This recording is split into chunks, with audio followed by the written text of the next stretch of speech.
For him, time forgotten had passed.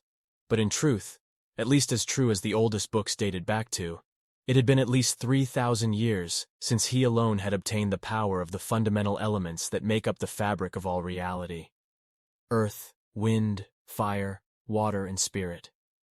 Legends say he was gifted the power by the gods, others that he is a god who longed to walk the mortal coil. He had long given up on stressing the reality of it, the trials he went through to obtain the power, to wrestle them to his unbending will. Truth be told, he had not only given up on explaining anything of the sort, but given up on even the basics of human interactions.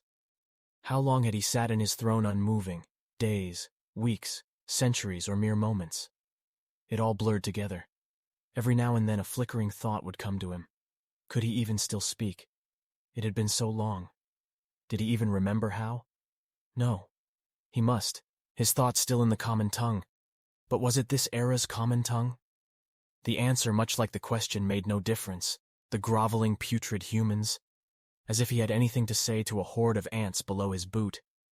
Even he did not remember when he stopped viewing them as kin to himself. He just wanted to be done with it. Long did he crave the rest that death would bring. But alas, the power would not allow for such things. Swords and arrowheads would shatter like ash in the wind against his skin. Ropes would be set ablaze and burned smoke stinging his eyes and cutting off his breath, but never doing the job. Horses had trampled him on the battlefields more than once, but made no more dent in his skin than on a stone pavement.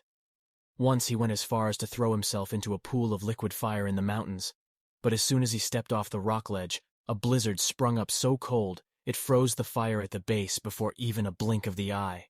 Rock slides turned to dust, and snowdrifts would vaporize in the mere indication of harm to him. Poisons had no more effect than anything else in the way of internal peace for him. He was truly and utterly alone now, and for all time. His thoughts drug him away on a journey he longed to forget. Resentment filled him, cursing the thoughts that found their way into his endless void, always taking him back to the days of his adventuring. Standing on a mountainside looking down into the valley, fighting back the grief for his horse.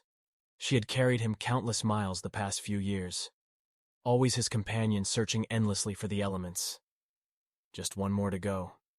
Just one more and he can combine them within himself.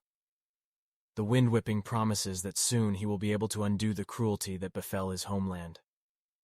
As he makes his way down into the valley, taken back by the biota of this region, admiring the beauty of the river down below. Feeding into a forest of unknown depth, he would miss this part of the journey, venturing out into unclaimed lands and exploring long-forgotten or never-before-seen areas of the world.